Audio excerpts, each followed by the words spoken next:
Alright, so a couple of days ago, I found this radio in my gun club. Someone dropped it off and left it up for grabs. But when I examined it, I found the name of the owner.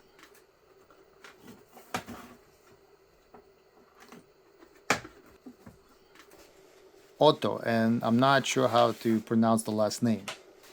When I googled the name, I found out that he was a longtime member of the gun club and passed away almost 10 years ago.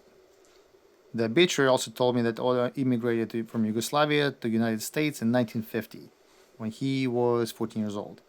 And I was actually also 14 years old when I came to the United States, but that's besides the point. Otto must have been in his early 20s when he purchased the radio because it was produced between the years of 1959 and 1962. But I believe it was before 1962, and this is why. The label on the radio says that Otto lived in 3327 North 2nd Street in Philadelphia, but the address is missing a zip code. Instead, it has a number 40 next to Phila. That's a 2-digit internal coding system that's been in place for grouping mail to large cities since 1943. Zip codes were created in 1962. That expanded the code to 5 characters, and everyone had to have it, not just big cities. That's why I think Otto purchased it before 1962. Mr. Zip, or Zippy, was a cartoon character used in the 1960s to encourage people to include the zip code in all the mailings. Now check out the phone number. That's an interesting phone number. RE-9-0521. There were telephone exchange names or central office names. Every telephone was connected to a switching system or a telephone exchange. The letters in the phone number were the first 2 letters of the central office name, and these letters were mapped to the digits of the dial. Alright, let's look at the radio. The Zenith Trans-Oceanic model B600. It was produced from 1959 to 1962. It's a tube-based radio. In fact, it's the last 2-power portable radio manufactured in the United States. Okay, let's look at all the cool stuff this radio has. It has a log chart compartment. There's a latch to keep it open. It contains a log chart with the weather and the marine information. It has data over shortwave stations.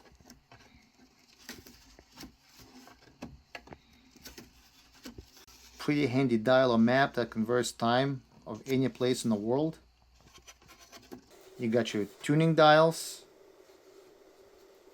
tone control buttons, treble, voice, alto, bass, 16 different combinations. Very big deal in the 1950s. Band selectors, and it actually tells you when it's the best time to listen to these bands. Here's a phone jack for your headphones. Remember, this was considered to be a portable radio. Next to it is a light switch. It would illuminate your dial area, but it required a separate battery to operate, and the battery is missing. Let's look at the back of it. It pops open like so.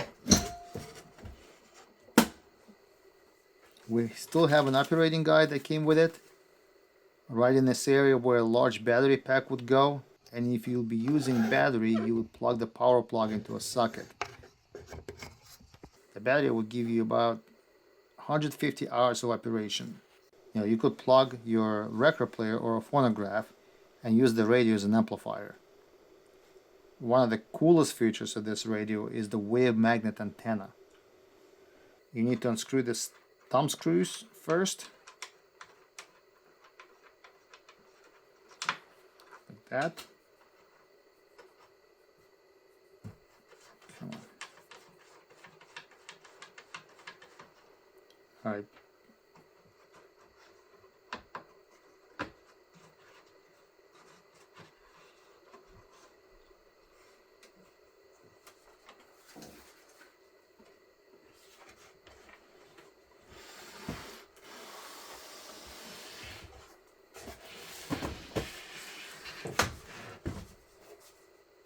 Pop the wave magnet antenna out.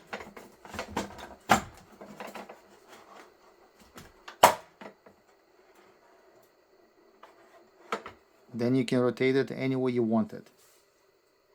If you're traveling in a car or train with your portable radio, you can attach the antenna to the window with the suction cups.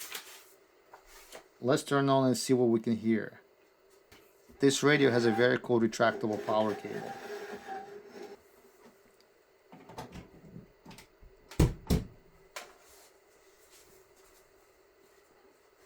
We pop the antenna out like this.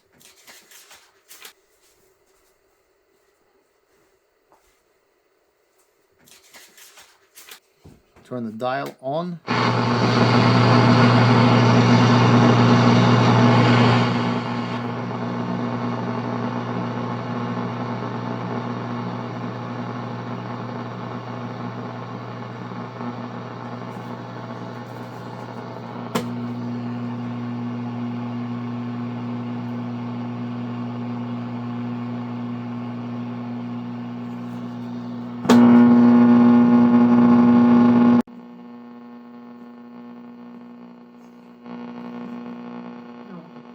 Football team.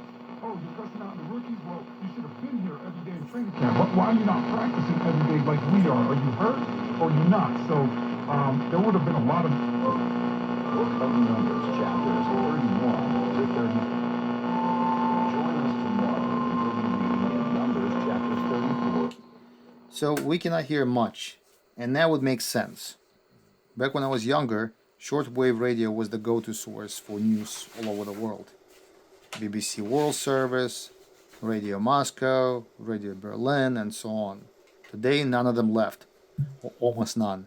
Shortwave radio fell out of favor. People can get their news elsewhere, like the internet. This radio mostly produces noise. The radio is remarkably in great condition. It's fully intact. This decorative piece is the only thing that's popped off, but can easily be reattached.